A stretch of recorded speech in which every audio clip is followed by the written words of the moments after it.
Good morning. Welcome into First Take. Breaking news from Adam Schefter tweeting this offseason, the Packers offered Aaron Rodgers a 2-year contract extension that would have tied him to Green Bay for 5 more seasons and made him the highest paid quarterback and player in football. Rodgers declined that offer. Proof it's not about the money. Good morning, everybody. Welcome into First Take. Stephen A., I will start with you here. Does this mean Rodgers leaves the Packers? Well, first things first. Good morning to both of you. Good morning. Secondly, you know what? It's not proof that he's going to leave the Packers because, again, they still have his rights, at least for another year, when ultimately if they made the decision to depart from him, it would be cap friendly to the Green Bay Packers. But once again, you know, this is the kind of thing I have to admit. I saw this story. I saw this breaking news from the great Adam Schefter himself, and I was utterly disgusted.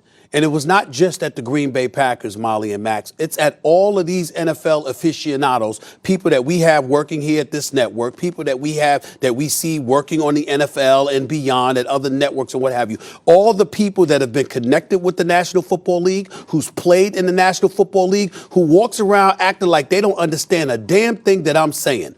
The bottom line is this. This is proof of what I've been talking about for months. It's not about football. It's not just about the money. It's not just, and it certainly isn't about football. The Green Bay Packers were 13-3 in back-to-back years under Matt LaFleur as the head coach. They went to back-to-back NFC championship games, which means they were a part of the Final Four for 2 consecutive years. What idiot out there would possibly think this is football? This is not about football. This is about the way that the Green Bay Packers have treated their star player. They have disregarded him. They have dismissed him. They have minimized him. They've disrespected him. And he said, bump y'all. Enough's enough. And to me, to watch and listen to people who are experts on the National Football League, who know football back and forth, who I'm proud to call colleagues, who have forgotten more football than I will ever know, but are prideful men who would speak eloquently and ad nauseum about the need, the zest, the craving for respect, to act like you can't comprehend what the hell Aaron Rodgers has been saying all of these months, this entire offseason, is beyond me. He doesn't want to be a part of the Packers organization because we've seen the evidence from Mark Murphy, who tried to put a different spin on it weeks ago and tried to throw it back on Aaron Rodgers. We know that Matt LaFleur is known for passing the buck and deferring to other people in terms of accountability, which is something else that has turned Aaron Rodgers off. We know Brian Gutekunst is nothing more than an extension of Mark Murphy because he likes his job and he wants to keep it. They have disrespected this man, and you're not buying him off. And this latest story just proves all they're trying to do is recreate a narrative. They knew that Aaron Rodgers wasn't interested in the money. They just did it for public consumption so the rest of us will buy that they want to keep him so they could cover themselves instead of dealing with the accountability that they have for mistreating that man. Period. It's not just about the money. I think money's part of respect. I get the point, Stephen A.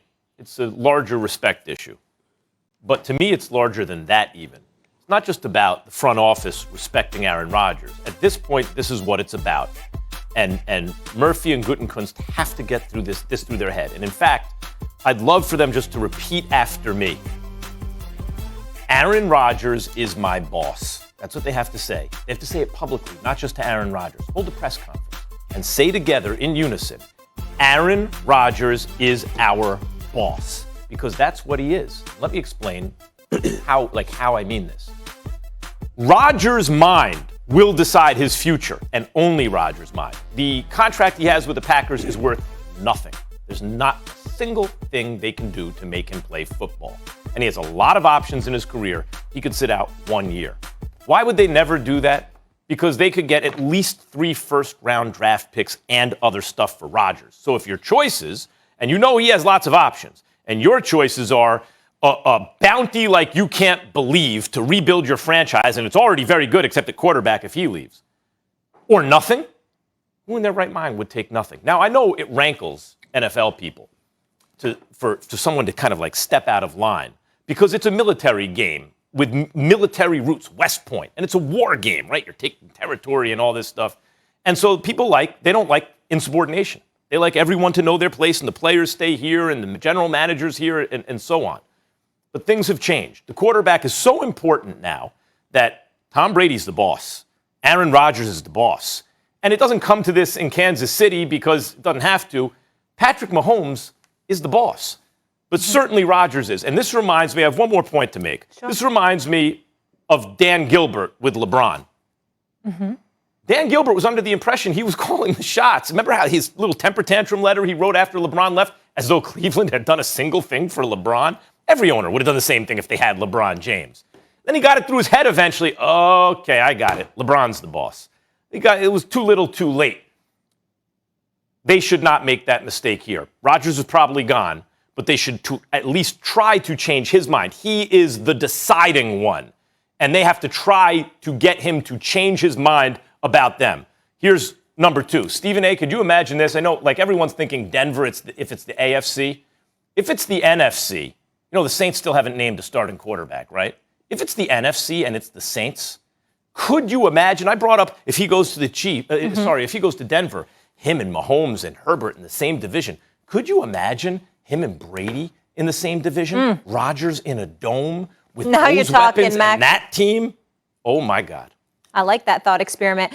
Let's bring in our quarterback, Dan Orlovsky. And Dan, I see your face at that suggestion, but obviously a lot said here. But I want to get your reaction to what Adam Schefter just spoke on. And Stephen A. says it's not about the money. He's been saying this for a while. You heard Max. Yeah. He's saying that Aaron Rodgers is the guy that has the power. The mantra for Packers owners should be Aaron Rodgers is our boss. What is your perspective? Where's the line of demarcation for both parties? This is the second significant to rectify the situation, which is what Max is saying you tried. They've tried. Go back months ago when this story broke on NFL Live from Schefter, and he stated that they had sent the president and the general manager and the head coach out west to meet with Aaron Rodgers multiple times. That didn't work. Now the news comes out that they've offered this significant contract extension that not only gives him a ton of money and gives him the respect of being the highest paid player in football, but also the control over his career, that he can end his career with the team he started. And he said no. So what else can they actually try? But the line of demarcation has got to be for both parties, Aaron and the Green Bay Packers, of we won't go below this. We're not going to get what we want. This is like a divorce, I would imagine, that both sides want what they want, but they're not going to get that. So how do you give each side something?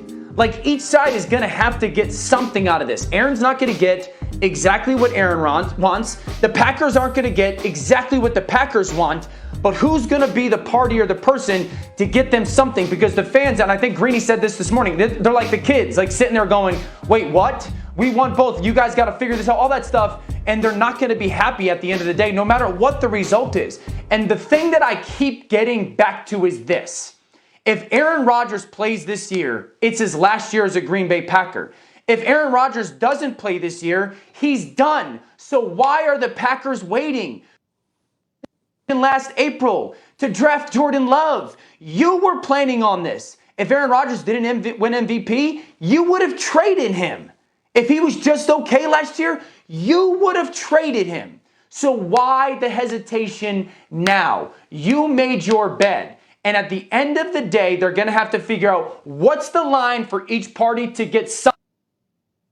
Because I don't expect, even if Aaron comes back and plays some games for the Packers, I don't expect this to be a very good football team or a championship caliber football team, what it should have been, because of what this offseason has looked like. Dan Orlovsky, work with me here for a second and hold on for a minute, Max, because I want to work with this former NFL quarterback who's now an extraordinary analyst for our network, Dan Orlovsky. Work with me for a second here, Dan. So you're Dan Orlovsky, and you've been in a town for a decade and a half. You've been a superstar, a multiple-time winning league MVP, a Super Bowl champion, et cetera, et cetera. Dan Orlovsky, you come into my office and you make suggestions, and I tell you to shut up and leave. You come into my office and I say, excuse me, you play, we run the organization. Now get the hell out of here. You sit up there and you say stuff like, excuse me, this is our organization. You work for us. Live with that reality. That's what the situation is.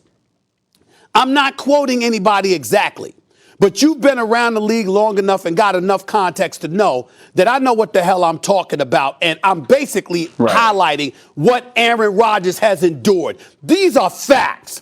Dan Orlovsky, if a boss treats you like that, what can they do for you at this point in time in your career if you're Aaron Rodgers and you know the money is elsewhere, and on top of it all, you could retire, and on top of it all,